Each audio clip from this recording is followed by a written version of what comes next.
Pour moi, frère, je n'ai pu vous parler comme à des hommes spirituels, mais comme à des hommes charnels, comme à de petits enfants en Christ. Je vous ai donné du lait à boire et non de la viande, car vous n'étiez pas en état de la supporter. Maintenant, même vous ne le pouvez pas, parce que vous êtes encore charnel. Parce qu'il y a parmi vous de l'envie, des dissensions et des partis. N'êtes-vous pas selon l'homme? 1 Corinthiens 3, 1, 3.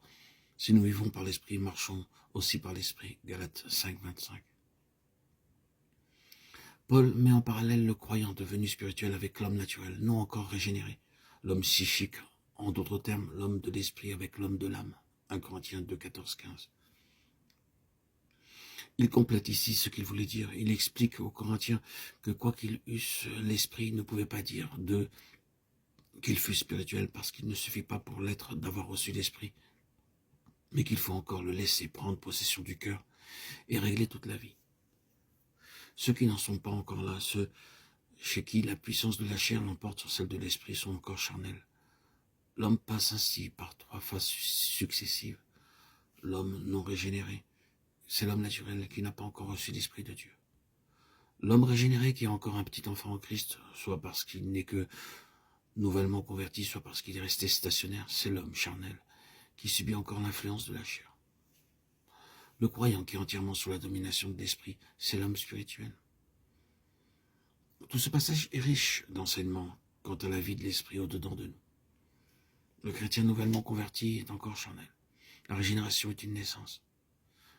À ce moment-là, l'Esprit de Dieu est entré dans l'esprit de l'homme, centre et siège de l'individualité. Il en a pris possession et l'a renouvelé. Mais il faut du temps pour que du centre, il s'étende à toute circonférence de notre être. Le royaume de Dieu est semblable à une semence. La vie en Christ est la force qui développe et fait croître. Toutefois, il serait contraire aux lois de la nature et à celles de la grâce d'un petit enfant en Christ, la force du jeune homme ou la riche expérience des pères. Même lorsqu'un nouveau converti est droit de cœur, plein de foi et d'amour pour son sauveur, il lui faut du temps pour acquérir une plus entière connaissance du moi et du péché, pour comprendre mieux ce que sont la volonté et la grâce de Dieu. Il est donc tout naturel que chez lui les sentiments soient vivement émus et que l'intelligence prenne plaisir à contempler la vérité divine. En croissant en grâce, il donnera plus d'importance à la volonté de Dieu. Il sentira le besoin de la puissance de l'esprit pour transformer sa vie et ne pourra plus se contenter de ce que l'intelligence pouvait lui fournir.